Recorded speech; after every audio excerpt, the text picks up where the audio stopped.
ಎಲ್ರಿಗೂ ನಮಸ್ಕಾರ. ಶ್ರೀ ಗುರು ರಾಘವೇಂದ್ರ ಮೋಟಿವೇಶನಲ್ ಚಾನಲ್ಗೆ ಸ್ವಾಗತ ಹಾಗೂ ಸುಸ್ವಾಗತ.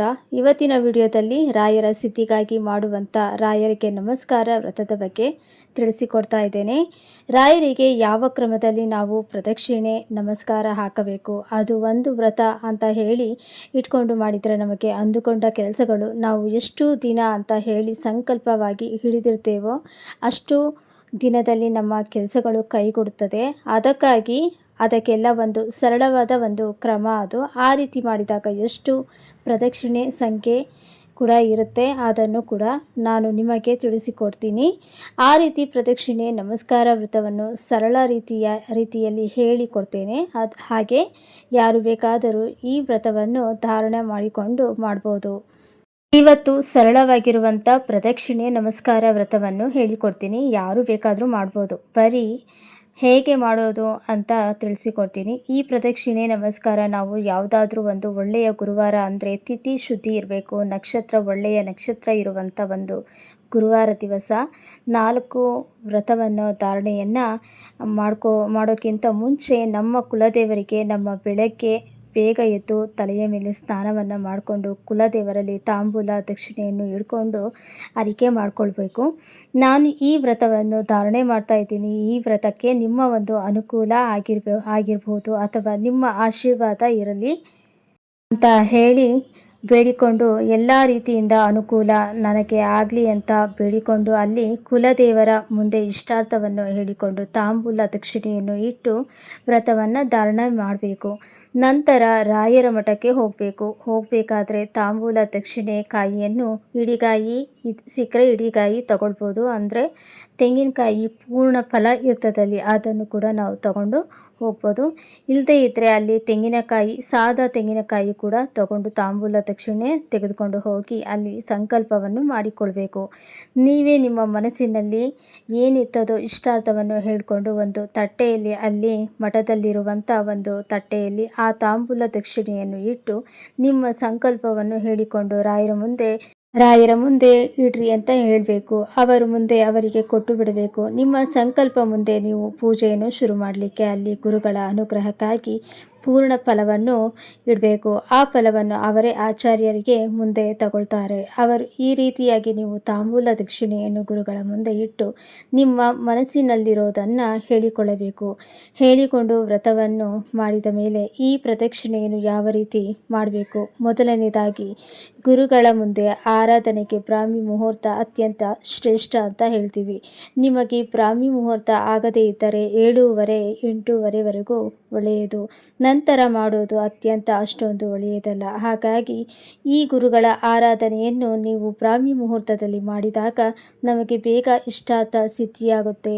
ಇನ್ನು ಬಹಳಷ್ಟು ಜನರು ಡೌಟ್ಸ್ ಏನಂದರೆ, ನಿತ್ಯ ನಾವು ತಲೆ ಮೇಲೆ ಸ್ನಾನವನ್ನು ಮಾಡಬೇಕಾ ಅಂತ ಹೇಳಿ. ನಿತ್ಯ ತಲೆಯ ಮೇಲೆ ಸ್ನಾನವನ್ನು ಏನೂ ಇಲ್ಲ. ಮೊದಲನೇ ದಿವಸ ಸಂಕಲ್ಪವನ್ನು ಮಾಡ್ತಿರಲ್ಲ, ಆ ದಿನ ತಲೆಯ ಮೇಲೆ ಸ್ನಾನವನ್ನು ಮಾಡಿಕೊಂಡು ಶುದ್ಧೋದಕವಾಗಿ ನಂತರ ನಾವು ಮಡಿಯನ್ನು ಉಟ್ಕೊಳ್ಬೇಕು. ಮಡಿ ಅಂತ ಅಂದರೆ ಏನು, ಹೊಗೆದಿರುವಂಥ ಬಟ್ಟೆಗಳನ್ನು ಧರಿಸ್ಕೊಂಡು ರಾಯರ ಸೇವೆಯನ್ನು ಮಾಡಿದರೆ ಸಾಕು.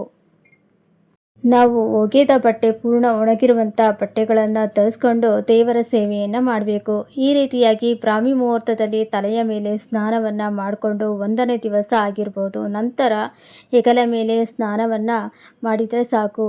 ಆ ರೀತಿಯಾಗಿ ನಾವು ಈ ಪ್ರದಕ್ಷಿಣೆಗೂ ಒಂದು ಆ ಸಂಖ್ಯೆಯಲ್ಲಿ ನಾವು ಪ್ರದಕ್ಷಿಣೆಯನ್ನು ಹಾಕಬೇಕಾಗಿರುತ್ತದೆ. ನಿತ್ಯ ನೀವು 108 ಪ್ರದಕ್ಷಿಣೆಯನ್ನು ಹಾಕಿ ನಮಸ್ಕಾರ ಮಾಡ್ಬೋದು. ಪ್ರದಕ್ಷಿಣೆಯನ್ನು ಹಾಕಿ ನಮಸ್ಕಾರ ಮಾಡ್ಬೋದು. 108 ಪ್ರದಕ್ಷಿಣೆಯಕ್ಕೆ ಹಾಕಲಿಕ್ಕೆ ಆಗುವುದಿಲ್ಲ ಅಂದರೆ 58 ಪ್ರದಕ್ಷಿಣೆಯನ್ನು ಹಾಕಬೇಕು. 58 ಆಗುವುದಿಲ್ಲ ಅಂತ ಅಂದರೆ 24 ಹಾಕಬಹುದು. 24 ಹಾಕಲಿಕ್ಕೆ ಆಗುವುದಿಲ್ಲ ಅಂದರೆ 14 ಅಥವಾ 10 ಪ್ರದಕ್ಷಿಣೆ ವ್ರತ ಹಿಡಿಬೋದು. ಕೊನೆಯದಾಗಿ ನಮಗೆ ಅಷ್ಟೆಲ್ಲ ಪ್ರದಕ್ಷಿಣೆ ಹಾಕಲಿಕ್ಕೆ ಆಗೋದೇ ಇಲ್ಲ ಅನ್ನೋರು ಕನಿಷ್ಠ ಒಂದು 5 ಪ್ರದಕ್ಷಿಣೆಯನ್ನಾದರೂ ಹಾಕಿ ನಮಸ್ಕಾರ ಮಾಡಬೇಕು. ಇದನ್ನು ಕೂಡ ನಾವು ಇಂತಿಷ್ಟೇ ದಿವಸ, 108 ದಿವಸ, 40 ದಿವಸ ಈ ರೀತಿಯಾಗಿ ಒಂದು ವ್ರತವನ್ನು ಧಾರಣೆ ಮಾಡಿಕೊಳ್ಬೇಕು. 108 ದಿವಸ ಹಾಗೂ 5 ಪ್ರದಕ್ಷಿಣೆಯನ್ನು ಹಾಕ್ತೀನಿ. ಸಂಕಲ್ಪದ ದಿವಸ ನಾವು ಹೇಳ್ಕೋಬೇಕು. ಈಗ ನಾನು ಒಂದು ದಿವಸ 5 ಪ್ರದಕ್ಷಿಣೆ, 14 ಪ್ರದಕ್ಷಿಣೆ, ಒಂದು ದಿವಸ 10 ಪ್ರದಕ್ಷಿಣೆ ಈ ರೀತಿಯಾಗಿ ಹಾಕಬೇಕು. ಹಾಕಬಾರ್ದು. ನಮ್ಮ ಸಂಕಲ್ಪ ಏನಿರ್ತದೋ ಅದನ್ನು ನಾವು ದೃಢವಾಗಿ ಪಾಲಿಸಬೇಕು. ನಾವು 5 ಪ್ರದಕ್ಷಿಣೆಯನ್ನು ಹಾಕ್ತೀನಿ ಅಂತ ಬೇಡಿಕೊಂಡಾಗ, ಸಂಕಲ್ಪ ಮಾಡಿದಾಗ ನಿತ್ಯ 108 ದಿವಸ 5 ಪ್ರದಕ್ಷಿಣೆಯನ್ನು ಹಾಕಬೇಕು. 108 ದಿವಸ ಆಗುವುದಿಲ್ಲ ಅಂದರೆ 58 ದಿವಸವಾದರೂ ಈ ವ್ರತವನ್ನು ನಾನು ಮಾಡ್ತೇನೆ ಅಂತ ಹೇಳಿ ನೀವು ಎಷ್ಟು ಪ್ರದಕ್ಷಿಣೆಯನ್ನು ಅಂದ್ಕೊಂಡಿರ್ತೀರೋ ಅಷ್ಟೇ ಪ್ರದಕ್ಷಿಣೆಯನ್ನು ನಿತ್ಯವಾಗಿ 108 ದಿವಸ ಅಥವಾ 58 ದಿವಸ ಆ ವ್ರತವನ್ನು ಮಾಡಬೇಕಾಗುತ್ತದೆ. ಈ ಪ್ರದಕ್ಷಿಣೆ ನಮಸ್ಕಾರವನ್ನು ಕೂಡ ನಾವು ಯಾವ ರೀತಿ ಮಾಡಬೇಕು? ಪ್ರದಕ್ಷಿಣೆ ನಮಸ್ಕಾರವನ್ನು ಹಾಕುವಾಗ ಮೊದಲನೆಯದಾಗಿ ನಮಗೆ ಆಂಜನೇಯ ಸಿಗ್ತಾರೆ. ನಾವು ಎಷ್ಟೇ ಮಠಕ್ಕೆ ಹೋಗಲಿ ರಾಯರ ಹತ್ತಿರ ಯಾವಾಗಲೂ ಆಂಜನೇಯ ಸ್ವಾಮಿ ಇರ್ತಾರೆ ಅಂತ ಹೇಳಿ ಮೊದಲು ಆ ಎದುರಲ್ಲಿ ಇರುವಂಥ ಆಂಜನೇಯ ಸ್ವಾಮಿಗೆ 5 ಪ್ರದಕ್ಷಿಣೆಯನ್ನು ಹಾಕಿ ನಮಸ್ಕಾರ ಮಾಡಬೇಕು. ನಂತರವೇ ಗುರುಗಳ ಹತ್ತಿರ ನಾವು ಹೋಗಬೇಕು. ಗುರುಗಳ ಹತ್ತಿರ ಹೋದಾಗ ನಾವು ಈಗ ಒಂದು ಬೃಂದಾವನ ಹತ್ತಿರ ಹೋಗ್ತೇವೆ ಅಂದರೆ ಬೃಂದಾವನಕ್ಕೆ 4 ದಿಕ್ಕು ಅಲ್ಲಿ ದೈವತ್ವ ಸಾನ್ನಿಧ್ಯ ಏನಿರುತ್ತದೆ ಅಂದರೆ ಪೂರ್ವ, ಪಶ್ಚಿಮ, ಉತ್ತರ ದಿಕ್ಕಿಗೆ ರಾಮ, ನರಸಿಂಹ, ಶ್ರೀಕೃಷ್ಣ, ವೇದವ್ಯಾಸರ 4 ಒಂದೊಂದು ದೈವತ್ವ ಸಾನ್ನಿಧ್ಯ ಇರೋದರಿಂದ ಆ 4 ದಿಕ್ಕಿನಲ್ಲೂ ಕೂಡ ನಾವು ಭಗವಂತನ ಒಂದು ಸಾನ್ನಿಧ್ಯದಲ್ಲಿ ಇದ್ದೇವೆ ಅಂತ ಹೇಳಿ ಭಗವಂತನ ಸ್ಮರಣೆಯನ್ನು ಮಾಡಿಕೊಂಡು ಪ್ರದಕ್ಷಿಣೆಯನ್ನು ಹಾಕಬೇಕು. ಯಾವುದೇ ಒಂದು ಲೌಕಿಕ ವ್ಯವಹಾರ ನಮ್ಮ ತಲೆಯಲ್ಲಿ ಬರಬಾರ್ದು. ನಾವು ಪ್ರದಕ್ಷಿಣೆಯನ್ನು ಹಾಕಬೇಕಾದರೆ ಕೇವಲ ನನ್ನ ಗುರಿ ಏನು ಇದೆ, ಈ ಕೆಲಸ ಆಗಬೇಕಾಗಿದೆ, ಗುರುಗಳ ಅನುಗ್ರಹ ನನಗೆ ಬೇಕು ಅಂತ ಹೇಳಿ ಹತ್ತು ಬಿಟ್ಟರೆ ಬೇರೆ ಯಾವುದೂ ಇರಬಾರ್ದು. ನಾನೆಲ್ಲೋ ಹೋಗಬೇಕಿತ್ತು, ಅವರ ಏನೋ ತಂದು ಕೊಡಬೇಕಿತ್ತು, ಅವರು ಯಾಕೆ ಇನ್ನೂ ಬಂದಿಲ್ಲ, ಇವರು ಯಾಕೆ ಹೋಗಿಲ್ಲ, ಈ ರೀತಿಯಾಗಿ ನಮ್ಮ ಒಂದು ಮನೆಯಲ್ಲಿರುವಂಥ ನಾನಾ ಜಂಜಗಳಗಳನ್ನೆಲ್ಲ ಬಿಟ್ಟುಬಿಡಬೇಕು. ಕೇವಲ ರಾಯರ ಆರಾಧನೆ ಮಾಡಬೇಕಾದರೆ ನನ್ನ ಒಂದು ಕೆಲಸ ಆಗಬೇಕು ಗುರುಗಳೇ, ಆ ಕೆಲಸವನ್ನು ಮಾಡಿಕೊಡ್ರಿ ಅಂತ ಅನನ್ಯ ಭಕ್ತಿಯಿಂದ ಪ್ರದಕ್ಷಿಣೆ ಹಾಕಬೇಕಾದ್ರೆ ಮನಸ್ಸಿನಲ್ಲಿ ಬೇಡಿಕೊಳ್ಳಬೇಕು. ಇನ್ನು ರಾಯರಿಗೆ ಪ್ರದಕ್ಷಿಣೆ ಹಾಕಬೇಕಾದ್ರೆ ರಾಮ, ನರಸಿಂಹ, ಶ್ರೀಕೃಷ್ಣ, ವೇದವ್ಯಾಸರ 4 ರೂಪವನ್ನು ಸ್ಮರಣೆಯನ್ನು ಮಾಡ್ತಾ ನಾವು ಪ್ರದಕ್ಷಿಣೆಯನ್ನು ಹಾಕ್ತಾ ಇದ್ದರೆ ಗುರುಗಳಿಗೂ ಕೂಡ ನಮಗೆ ಬೇಗ ಪ್ರಸನ್ನರಾಗ್ತಾರೆ ಅಂತ ಹೇಳಿ ಈ ಪ್ರದಕ್ಷಿಣೆಯನ್ನು ಹಾಕಿದ ಮೇಲೆ ಗಂಡಸರು ಅಷ್ಟಾಂಗ ನಮಸ್ಕಾರವನ್ನು ಪೂರ್ಣ ಉದ್ದಂಡ ನಮಸ್ಕಾರ ಅಂತ ಏನು ಹೇಳ್ತೀವಿ, ಗಂಡಸರು ಈ ವ್ರತವನ್ನು ಮಾಡ್ಬೋದು. ಅನ್ನೋದಾದರೆ ನಿಮ್ಮ ಕೆಲಸಗಳು ಏನು ಕೈಯಲ್ಲಿ ಕೆಲಸ ಇಲ್ಲ, ಮದುವೆ ಆಗ್ತಾ ಇಲ್ಲ, ಎಲ್ಲರೂ ಕೂಡ ಈ ವ್ರತವನ್ನು ಮಾಡ್ಬೋದು. ಹೆಣ್ಣು ಮಕ್ಕಳಾಗಿರ್ಬೋದು, ಗಂಡಸರು ಕೊನೆಯದಾಗಿ ಅಷ್ಟಾಂಗ ನಮಸ್ಕಾರವನ್ನು ಹಾಕಬೇಕು. ಸ್ತ್ರೀಯರು ಪಂಚಾಂಗ ನಮಸ್ಕಾರ, ಸ್ತ್ರೀಯರು ಪೂರ್ಣ ಉದ್ದಂಡ ನಮಸ್ಕಾರವನ್ನು ಹಾಕಬಾರದು ಅಂತಾನೆ ಶಾಸ್ತ್ರ ಹೇಳ್ತದೆ. ಅದಕ್ಕಾಗಿ ಅವರು ಯಾವ ಫಲಗಳು ನಮಗೆ ಕೊಡುವುದಿಲ್ಲ. ಗುರುಗಳ ಹತ್ರ ಹೋದಾಗ ನಾವು ಪಂಚಾಂಗ ನಮಸ್ಕಾರವನ್ನು ಹಾಕಬೇಕು ಅಂತ ಶಾಸ್ತ್ರ ಹೇಳ್ತದೆ. ಎಲ್ಲಿಯೇ ಹೋಗಲಿ ಗಂಡಸರು ಅಷ್ಟಾಂಗ ನಮಸ್ಕಾರವನ್ನು ಹಾಕಬೇಕು, ಸ್ತ್ರೀಯರು ಪಂಚಾಂಗ ನಮಸ್ಕಾರವನ್ನು ಹಾಕಿದಾಗ ನಮ್ಮ ವ್ರತ ಏನಿರುತ್ತದಲ್ಲ ಕೈಗೂಡುತ್ತದೆ. ಈ ರೀತಿಯಾಗಿ ಪ್ರತಿ ದಿವಸ ಪ್ರದಕ್ಷಿಣೆ ನಮಸ್ಕಾರ ಹಾಕಿ ನೀವು ಆದಷ್ಟು ಮೌನ ವ್ರತದಲ್ಲಿ ವ್ರತವನ್ನು ಮಾಡಬೇಕು. ಅಂದರೆ ಬೇಗ ಫಲ ಪ್ರಾಪ್ತಿಯಾಗುತ್ತದೆ.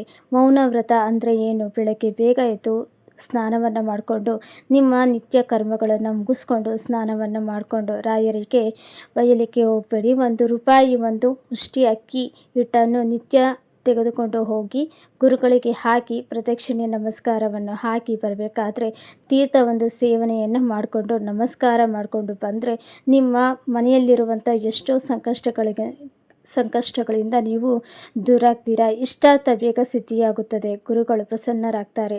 ಯಾವಾಗ ಗುರುಗಳ ಒಂದು ಪ್ರದಕ್ಷಿಣೆ ನಮಗೆ ಸಿಗುತ್ತದೋ ನಮ್ಮ ಮನೆಯಲ್ಲಿರುವಂಥ ಸಂಕಷ್ಟಗಳೆಲ್ಲವೂ ದೂರವಾಗುತ್ತೆ.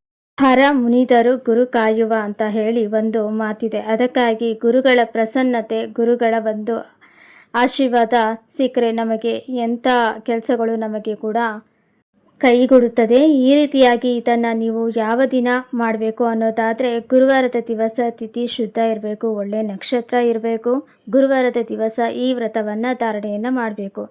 ಆದರೆ ಗುರುವಾರದ ದಿವಸ ವ್ರತ ಧಾರಣೆ ಮಾಡಿದ ಮೇಲೆ ನಿತ್ಯ ಪ್ರದಕ್ಷಿಣೆಯನ್ನು ಮಾಡ್ಕೋತಾ ಹೋಗಬೇಕು. ಇನ್ನು ನಾವು ಊರಿಗೆ ಹೋಗೋದು ಬರುತ್ತೆ ಅಂತ ಹೇಳಿದರೆ ಅಲ್ಲೂ ಕೂಡ ನೀವು ಈ ವ್ರತವನ್ನು ಮುಂದುವರಿಸ್ಬೋದು. ಇನ್ನು ಮುಟ್ಟಾದಾಗ ಹೆಣ್ಣು ಮಕ್ಕಳು ಈ ವ್ರತವನ್ನು ಮಧ್ಯದಲ್ಲಿ 4 ದಿವಸ ಬಿಡಬೇಕು.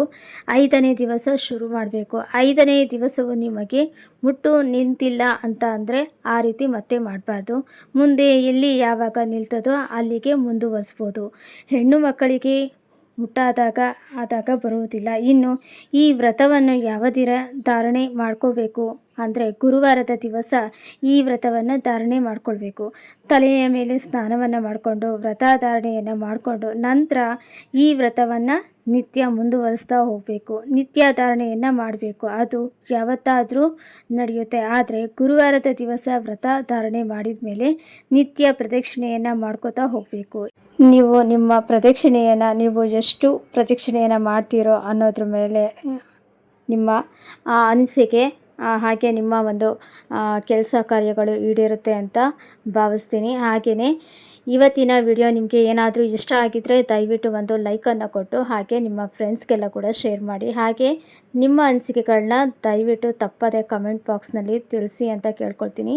ಹಾಗೆ ಈ ವಿಡಿಯೋ ಇಲ್ಲಿಗೆ ಎಂಡ್ ಮಾಡ್ತಾ ಇದ್ದೀನಿ. ದಯವಿಟ್ಟು ನನ್ನ ಚಾನಲನ್ನು ಯಾರಾದರೂ ಸಬ್ಸ್ಕ್ರೈಬ್ ಮಾಡ್ಕೊಂಡಿಲ್ಲ ಅಂದರೆ ಸಬ್ಸ್ಕ್ರೈಬ್ ಮಾಡ್ಕೊಳ್ರಿ ಅಂತ ಹೇಳ್ತಾ ಇವತ್ತಿನ ವಿಡಿಯೋನ ಇಲ್ಲಿಗೆ ಎಂಡ್ ಮಾಡ್ತಿದ್ದೀನಿ. ಈ ವಿಡಿಯೋ ನೋಡಿದ್ದಕ್ಕಾಗಿ ಧನ್ಯವಾದಗಳು ಅಂತ ಹೇಳ್ತಾ ಇವತ್ತಿನ ವಿಡಿಯೋ ಇಲ್ಲಿಗೆ ಮುಗಿಸ್ತಾ ಇದ್ದೀನಿ. ಮತ್ತೊಂದು ಹೊಸ ವಿಡಿಯೋದೊಂದಿಗೆ ಖಂಡಿತ ನಾನು ನಿಮ್ಮ ಜೊತೆ ಬರ್ತೀನಿ. ಧನ್ಯವಾದಗಳು.